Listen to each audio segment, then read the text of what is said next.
A quick recap of yesterday's trading activities with Temple Ashaju. Temple. Good morning, Chip. Good morning. No, the market was down yesterday.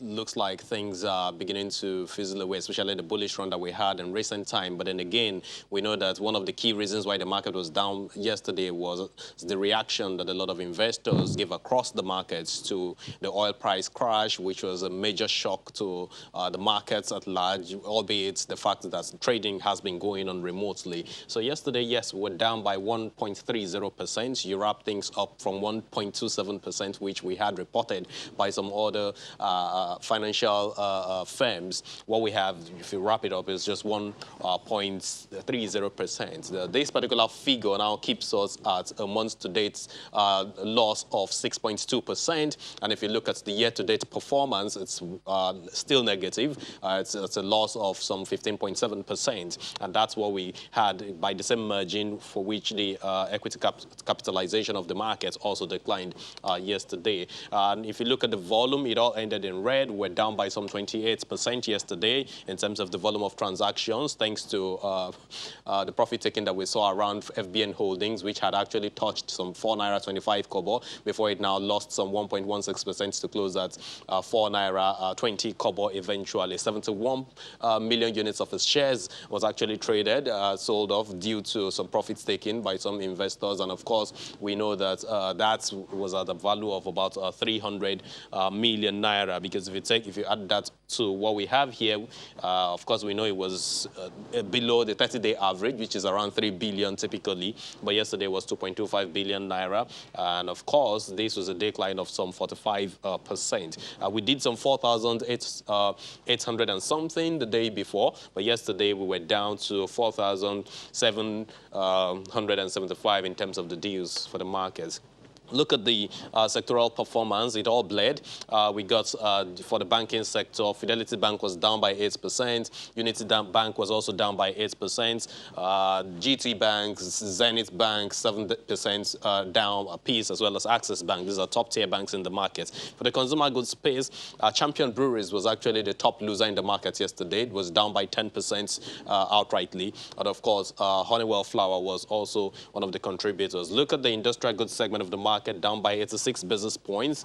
Major contributor was WAPCO PLC, which was down. Some investors sold down on that particular segment of the market. I think it was down around some 8%. Insurance space, Cornerstone was down yesterday. And of course, ICO PLC lost some 2.38%. All of that put together brought the sector to this level. Oil and gas space was down 1.25%. That's as a result of the sale of these oil majors that we have in the market, beginning with Adova PLC, now costing down to 10 naira 25 kobo. It's probably going to go lower than that, because these are major operators at the downstream end of things. Was down by 2.44% yesterday. Another area that we have the loss in was O&O, which lost some 10% yesterday.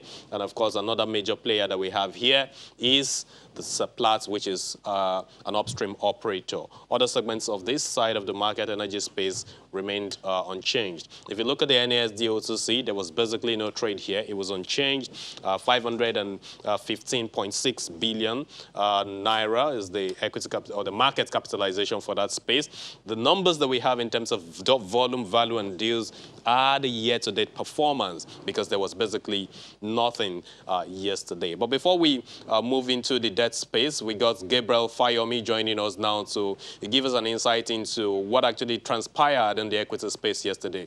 Gabriel, thank you for joining us. Gabriel is a research analyst with First Integrated Capital. Thank you for joining us this morning. Good morning. Right. Quickly tell us, please, what exactly transpired in the market yesterday? Was it a reaction to the oil price that declined, or a reaction to inflation numbers, or it was more of profits taken? Yes, the market sees another loss yesterday following what happened last week. So it's more of a profit-taking and high liquidity is needed, because basically there is this continuous profit-taking for stocks, and then the stocks that are fundamentally strong, and also stocks with low valuation, trading below their intrinsic price value.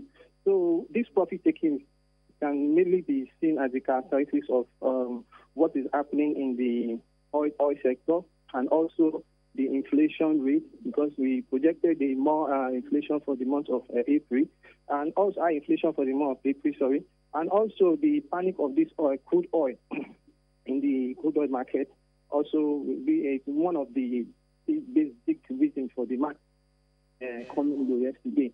Also, profit taking, you can also know that the market for now is profit taking. More of the corporate firms and individuals are to stay afloat in the market and see how they can make profit, since every other part of the economy is down for now.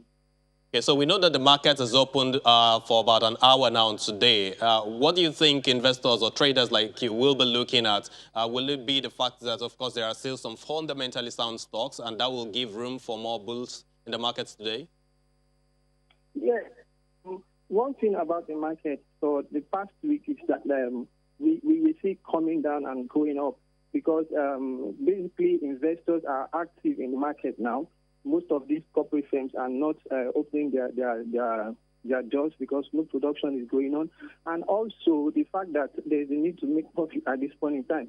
So basically what I would say is that the market is still going to see a kind of turnout in terms of a little bit being bearish, with a bearish tendency today, because people will still try to make profit in the market, and the high liquidity is still there. So even though the market is going to turn out, there are still some basic indices that are the basic points that we need to look at. The fact that corporate actions of companies might come out, which might turn around in the bearish tendency of the market.